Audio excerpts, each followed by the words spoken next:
उस पॉइंट को सैटिटी पॉइंट कहते हैं, पॉइंट ऑफ सैचुरेशन कहते हैं, जहां मार्जिनल यूटिलिटी 0 हो और टोटल यूटिलिटी मैक्सिमम हो।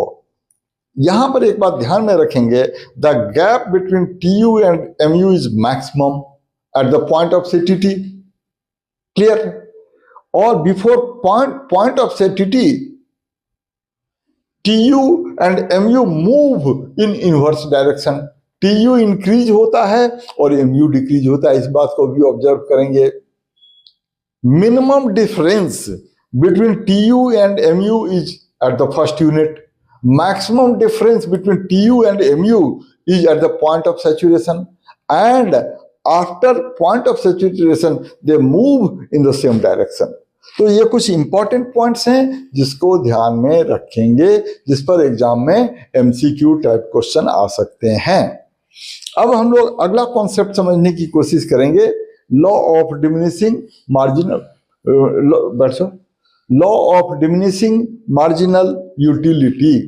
ये बड़ा फंडामेंटल लॉ है मैक्रो इकोनॉमिक्स का, law of diminishing marginal utility.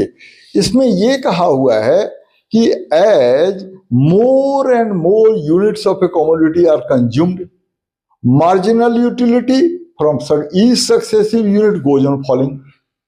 मतलब जैसे जैसे हम किसी कमोडिटी के नए नए यूनिट को कंज्यूम करते जाएंगे, वैसे वैसे उनसे मिलने वाली मार्जिनल यूटिलिटी डिक्रीज होती जाएगी। ये फंडामेंटल लॉ है, ये हर कमोडिटी पर अप्लाई होता ही होता है। अब law of diminishing marginal utility apply होने के लिए 10 एजम्पशन होते हैं। एग्जाम में ये 10 के 10 लिखने की जरूरत नहीं है, 3-4 तो होने ही चाहिए। वो एजम्पशन क्या है? कार्डिनल मेजरमेंट ऑफ यूटिलिटी, मतलब utility can be measured in quantitative terms. Number 2, monetary measurement of utility, जो यूटिलिटी है उसको मनी के टर्म में भी एक्सप्रेस किया जा सकता है। Number 3, consumption of reasonable quantity, वो कंज्यूमर टू कंज्यूमर डिफर करेगा। Reasonable, proper, adequate, fair. Next